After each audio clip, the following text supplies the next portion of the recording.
Bună ziua, dragi grădinari! Bine ați venit pe canalul meu.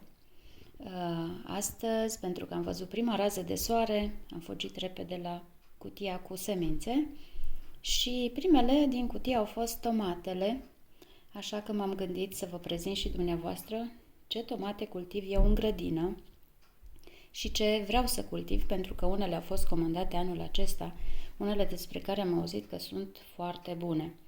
Așa că eu le-am împărțit oarecum pe categorii.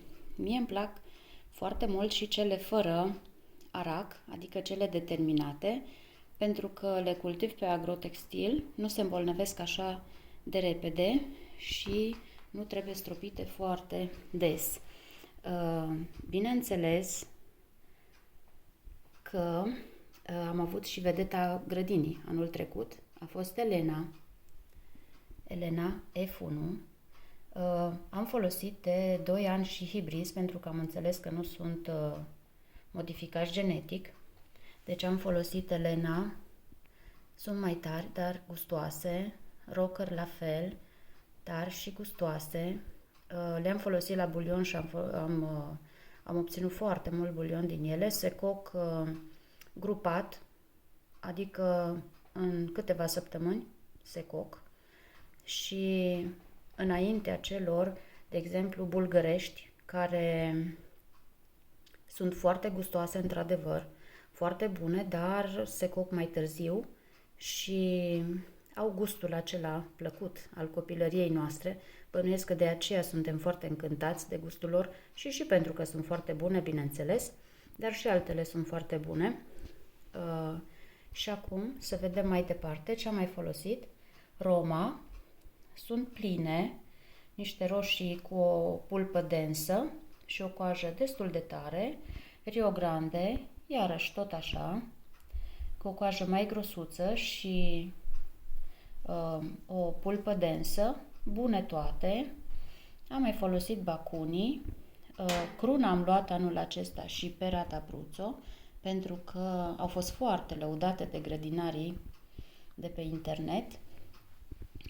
Avem și semideterminatele, am pus anul trecut, Icarus, am pus și Precos F1 și Principe de Borghese. Principe de Borghese va fi folosit și anul acesta, celelalte două nu. Icarus are coaja subțire, e o tomată bună, dar o să renunțăm la ea și la Precos de asemenea.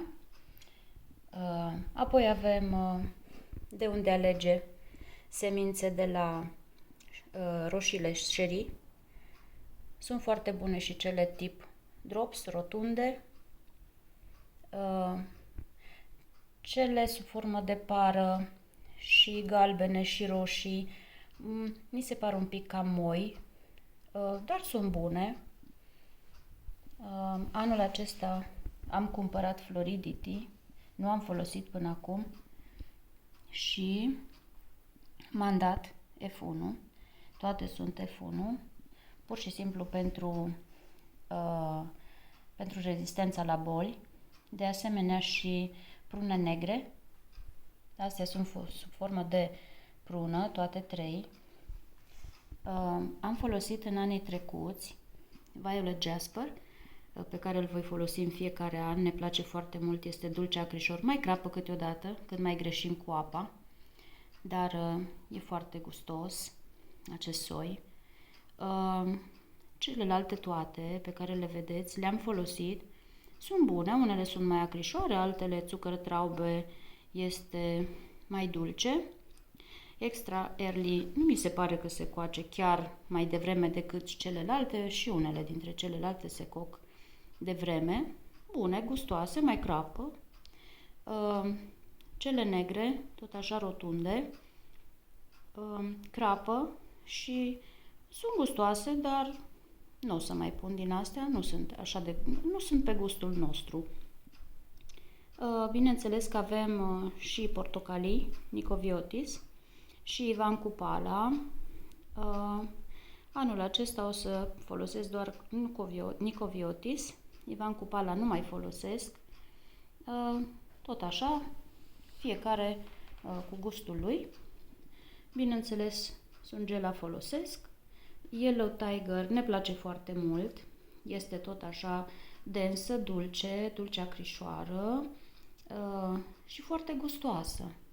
De asemenea și Figiel este foarte gustoasă și cele galbene, dar bineînțeles acestea sunt folosite doar așa pentru salate, de obicei copii, partea feminină, bărbații le preferă pe cele bulgărești. Așa, avem aici inimă roșie, dar nu o mai folosim. Am luat anul acesta Siana F1 și inima de albenga, iarăși foarte lăudate. O să vedem. Am folosit anul trecut Calina și ne-a plăcut, dar din atâtea la ea o să renunțăm. Vis roz, lacrima fecioarei, gigant roșu și gigant roz și inimă de bou. Le voi pune, dar problema la ele este că se coc mai târziu, pe când bolile își fac de cap. E destul de greu să le ții cu stropirile. Trebuie să fii foarte meticulos și acestea toate nu au probleme, deci nu ridică probleme dacă sunt cultivate în solar. Deci cine are o seră sau un solar scapă de aceste probleme cu stropirile și o să aibă roșii foarte gustoase până la primul îngheț, când o să fie și foarte, foarte multe pe tufă. Deci o să aibă și gogonele foarte multe și roșii și coapte foarte multe.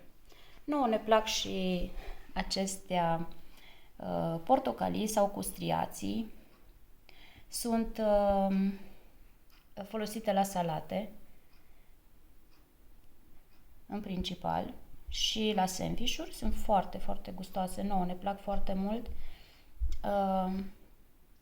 Unele sunt mai puțin acrișoare, altele mai acrișoare, dar au miezul acela foarte dens și puține semințe. Deci, practic, este ca un fel de măr la miez. Foarte bun. Și am cumpărat și soiul Buffalosun. Să vedem cum este. De asemenea, ne plac foarte mult și cele negre. Sunt și destul de timpurii și foarte gustoase.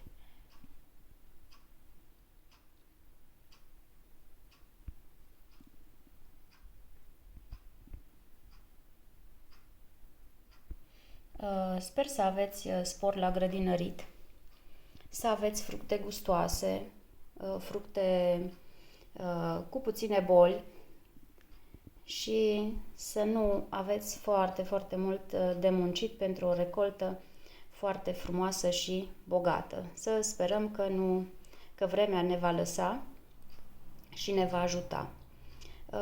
Să știți că am mai comandat și niște roșii care am înțeles că se păstrează peste iarnă dacă se taie ciorchinii și se pune într-un loc aerisit și ferit de ger. O să vedem. Eu vă urez spor la grădinărit și mulțumesc că ați fost alături de mine până la sfârșitul videoului. Să aveți o zi frumoasă!